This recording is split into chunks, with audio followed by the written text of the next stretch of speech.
Plan to have Ilya start both games back-to-back? The plan is to play him both games, but I don't like to go too far ahead. Okay. We'll focus on Winnipeg, but the plan is, for him to play both games. You guys have been first in the league in face-offs all year. What's led to that sustained success? Well, I think Benoit DeRosa has been doing a really nice job with our guys, and our guys been working hard at it and put some pride, and we've been doing a really nice job, and it's an important part of the game now. I mean, winning face-off gives you puck possession in the O zone and helps you to exit in the D zone. So, I mean, it's nice to see that.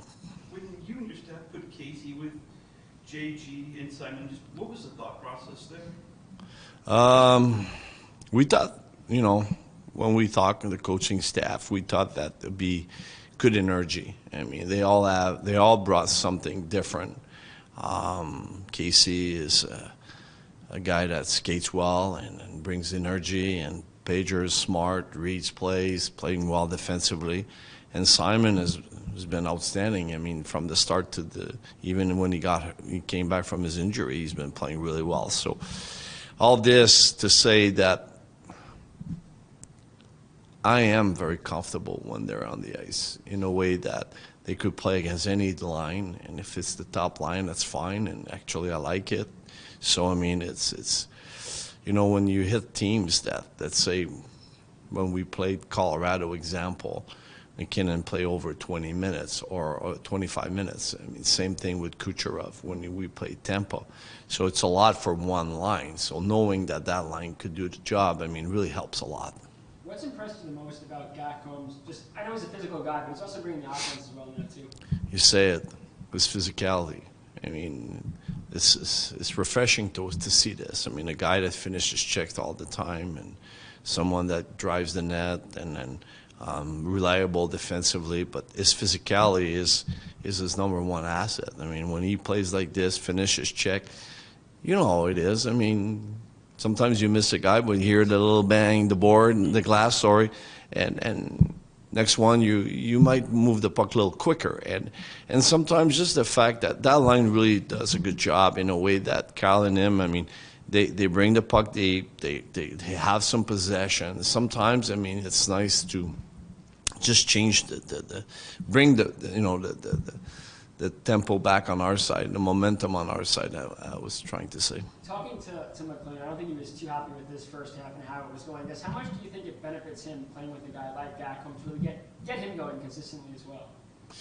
Well, I think it does help, but I think Cal was maybe tough on himself. I didn't thought he played, I thought he played good in the first half. So nice to see guys be more demanding on themselves, but the role that I think he's playing with the team, it's very clear right now for him. Like he knows that it's an energy role, bring puck deep, reliable defensively, could play, doesn't matter if they play the top line, I know they're capable of, so because they're defending well. So I think it's understanding your role, and I think it's crystal clear for him now that what he needs to do. We talked about the three new defensemen and their impact on the ice, but how have the vets contributed to that and helped them adjust both on and off the ice? Well, first of all, I mean, D'Angelo is not a young defenseman. He's been in the league, so he knows the league very well. So I think playing with Romy is a very good fit in a way that he talks a lot to Romy, and Romy's physical. He moves the puck, so they really click well. Obviously, Peronovich, I mean, playing with Pelly certainly help him because Pelly's experience, and I'm sure it helps him. But I'm impressed with him in the way that the quality of his first pass. I mean, he's moving that puck so well, tape to tape.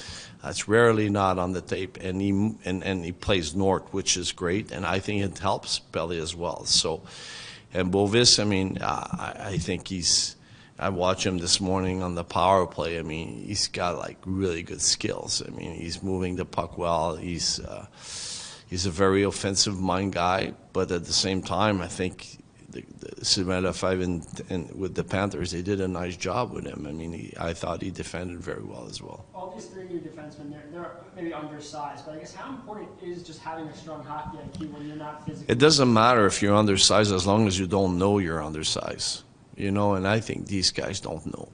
They just go out there and you know, like, there's one thing, they're undersized, probably all their minor hockey and this, they'll learn to play that way. So I don't think it's a problem. Was there a point with the Peugeot line where they had earned more trust with you that you gave them more responsibilities? No, not really. So you go- I always trusted them. I mean, it was just a matter to put them together, you know, like, was trying, at some point, I mean, we're trying to, with all the injuries that we had to try things, you know, and get some offense going. And now that we're more healthy, I mean, Duclair was back, and then Barzal was back. Now he's out again. But we thought that it was easier that way to spread out our offense. But now we put it back as, you know, Pedro is a center. He's a center, you know, and he's very good at that position. So having him back in this position, it's I think brings a lot of depth to our team. And I'm looking at those games on the road. I mean, against Philly, against Tampa, they score big goals for us. And even in Florida, I mean, they gave us like nice goal. Pedro scored on that power play. Same thing with Gacom on that tip in front of the net. So, and then Kyle scored the first one. So it's good some nights to have these guys, you know, pick it up the offense and give a break to our guys. And the game against the game against Vegas, I mean, Bo scored the first one and Nelly scored the second one. What's the mindset in taking on two good teams back to back and ending the, you know, before the break on a strong note? I don't know. I like the fact that we're on the road. I mean, I think it's easier to be focused. Maybe it's me. I mean, I could be totally wrong on this one, but I mean, I think it's easier to be focused on the road and back to back. So we won't have too much time to think. I mean, focusing on, hey, we have something good going on right now. So I mean, I know we want to be like short term, you know, thinking. I mean, so I hope we'll do that. You know, not thinking too far ahead. Just stay in the present moment, focus on first period against Winnipeg. I mean, and we'll see where we are after. With the break, obviously it's important to get healthy, but with the way you guys have played, is not that there's any concern, but how do you, I guess, balance staying fresh when you have 2 weeks off from not playing, especially the way you guys have? Well, yeah. Yes, there's part that belongs to us in a way that we have to, you know, take care of the schedule. But there's part belongs to them as well, what they do at home, and then, you know, make sure that they have the proper rest and ready. So today, you know, travel day, and tomorrow, back-to-back games.